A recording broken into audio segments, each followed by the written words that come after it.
Hello, everyone. Just getting on live here. I think I'm a little early. I said 8:30, but I got off my Facebook Live a little early. And I wanted to come on. I'm not sure I understand. Well, see, Siri is talking to me, right? Maybe I need to take my watch off. And I wanted to come on and talk a little bit about diabetes. It looks like Instagram is telling people that I'm live, so I can wait a few minutes. All right. Good evening. Thanks for joining. I wanted to talk a little bit about diabetes, both type 1, type 2, the differences in the two, what they do with the body, how to treat them, and the differences between DKA, diabetic ketoacidosis, versus hyperosmolar hyperglycemic non-ketotic state, or HHNK. So I'll start off with diabetes type 1. A lot of times back in the days, we were taught that diabetes type 1 is genetically inclined, and it could be. And these people are usually caught when they are very little. Most people are. So you'll see this a lot of times in children, juveniles, and then, they'll live to be older adults. These people do not make insulin in the pancreas. So the beta cells that are supposed to produce increase in insulin inside the pancreas do not produce insulin whatsoever. So we have to give these patients synthetic forms of insulin. They will not be able to survive without being given some form of insulin. These people cannot get around insulin administration. Most times, because of the amount of insulin they need based upon what they eat, these people do very well with insulin pods or pumps of sorts, so that they will get a small regimen of insulin every hour, and then based upon their calorie count of what they eat in terms of carbohydrate, they can push the button and give themselves extra insulin. These are your type 1 patients. Big point is they do not make insulin on their own. The body doesn't do it. Type 2 patients, we used to see these people as older adults because the body makes insulin. But as you get older, the body doesn't really know what to do with it if they have a level of insulin resistance, is what we call that. So they make the insulin, but it doesn't tag to the receptor site to do what it's supposed to do from a cellular function with the body. So these people make insulin, but the body doesn't know what to do with it, so it's almost as if you don't make it.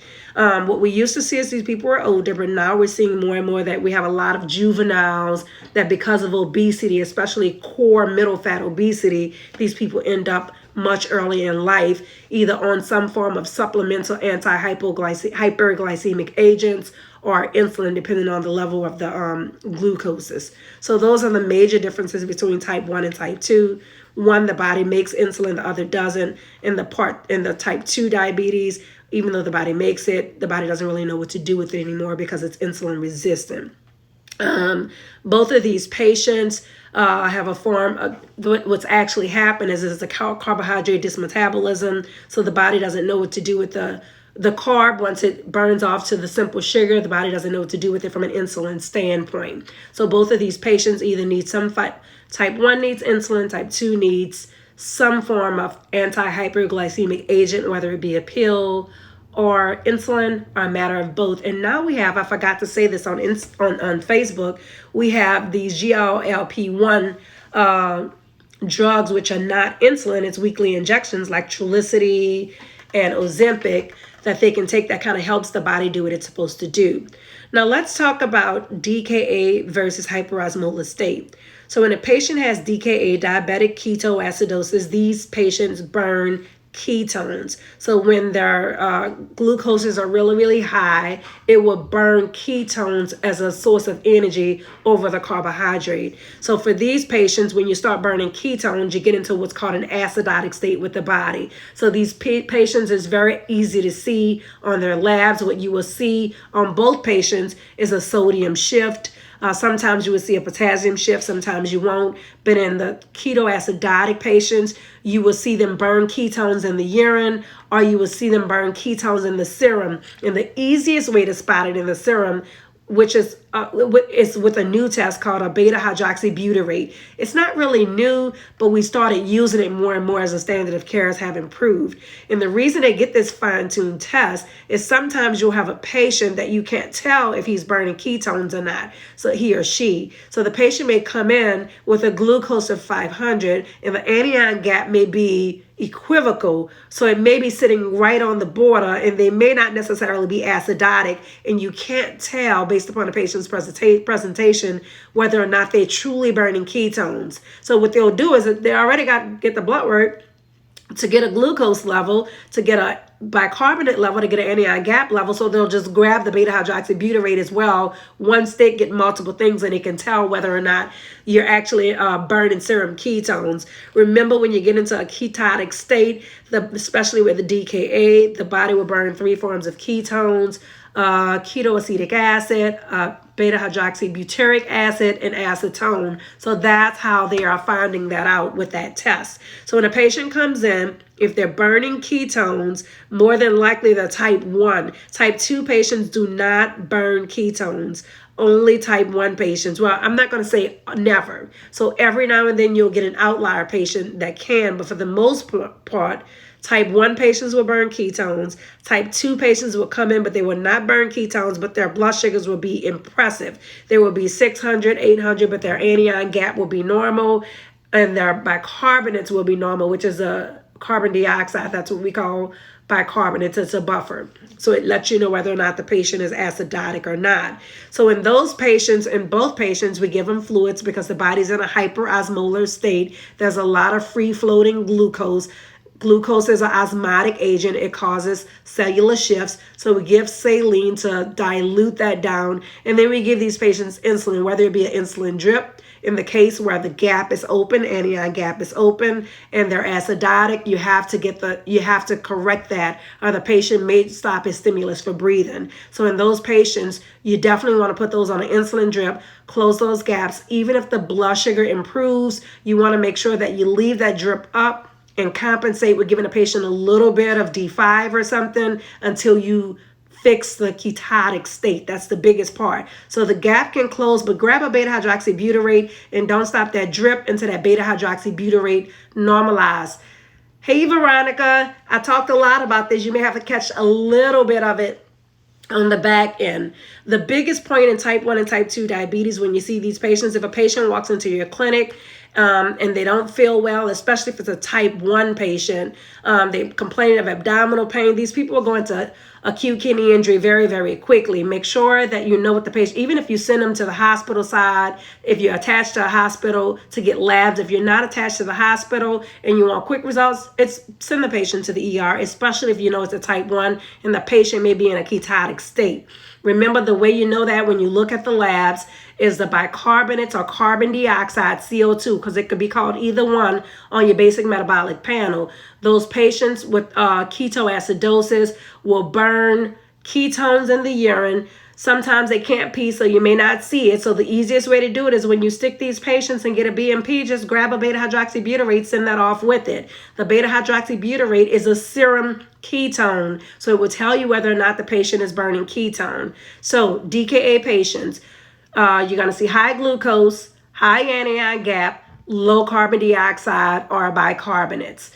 Patients that are hyperosmolar, there's a lot of free-floating glucose in both patients, but the hyperosmolar patients do not burn ketones. So these patients will have normal carbon dioxides or bicarbonates, normal anion gap, but very, very high blood sugars, 400, 500, 600, 700. I've seen them come in the hospital as high as 1,000. Put both of these patients on IV fluids unless it's contraindicated. If it's contraindicated, if you have a patient with systolic heart failure, very, very, very poor pumping function, then give the patient just a bolus and just a tad bit at a time, and make sure both of these patients need insulin. The one that's not in ketotic state or DKA can get very aggressive sliding scale insulin, plus put them on a basal bolus insulin. Now, I'm glad I mentioned that basal bolus. So give them a long-acting insulin and give them short-acting insulin before his meals. But if it's somebody that's coming in that's underinsured, I can't afford this, have high copays on their insurance, sending them home with a basal bolus plan will not work because these insulins can easily go to $600+ a month.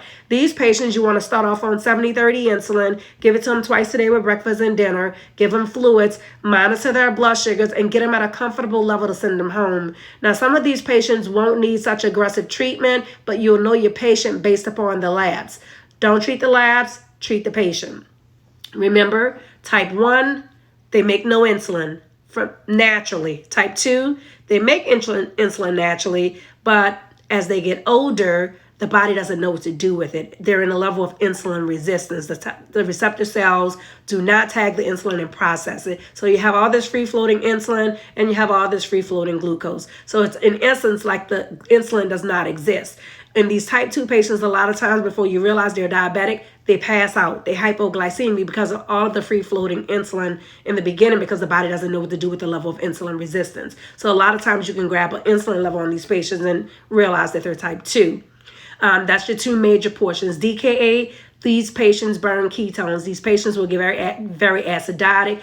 Grab a beta hydroxybutyrate when you get in their labs. If it's high, these patients need insulin drips. You can't get around it. If they're hyperosmolar, fluids and either 70/30 insulin for those patients that cannot afford a long-acting basal insulin, then you want to give them something they can afford. 70/30 insulin at your local Walmart or Winn-Dixie's is about $25 a month. So these patients can still be managed. It's just a lot of teaching, and I think that's where we come in handy. On the Facebook Live, one nurse came on my live and she said, the problem I'm having is that they're not aggressive enough. So I noticed that they sent my family member home, but the blood sugars were still 200 and 300. Remember, if you have a patient that's newly diagnosed with diabetes, they may have been high. The body is miraculous. It will adjust to almost anything. Blood pressures, blood glucoses, it will adjust and you won't know. So if you have a patient that comes in with a blood sugar of 500 and you drop that patient too quickly, the patient's going to feel it and the patient's going to feel bad, and they're not going to be compliant with their regimen of getting that blood sugar down because they don't like the way it makes them feel. So that's why NPs now are preferred a lot of times over physicians, because we know that nursing side, we have that bedside portion, and we can talk to our patients, say, listen, I'm going to bring your blood sugars down, but it will not feel good, okay? So I need you to know what you're going to be, I want you to expect what you're going to feel and wade through the waters, because as we get on, you will feel better. And so I've had patients that come back and say, I'm glad you told me that, because I knew what to expect and I was able to get through it. Now, sometimes a patient can say, I just can't do it. And those patients, you bring them down much slower. They probably have been riding high for a while, so it's not imperative that you be very aggressive with these patients. You can bring them down slowly. The thing is to just keep your eye on the prize and bring these patients down. So that's the major portions here, type 1, type 2, whether they make insulin or do not. DKA, just like it says, diabetic ketoacidosis, they are burning ketones. That means that the body has stopped using carbohydrate as the source of energy, and they are now burning off their fat. That is not a good thing in a diabetic, because they will also get very acidotic. And when they get acidotic and their carbon dioxide drops below a certain level, remember, carbon dioxide is our stimulus for breathing. So we swap that out with oxygen. If we take away that stimulus with the carbon dioxide, those patients will stop breathing on you. That's why ABGs are so important for those patients as well that get very acidotic. So that concludes my lesson on diabetes. I hope it helped you. Veronica, you've been very, very, very interactive in a lot of my material. Do you have any questions? Body by D, Life with Denim. Thank y'all for joining in. All right, if there are no questions, I hope I didn't speak too fast. I'm going to work on that, but I hope you guys have a good day. Good night.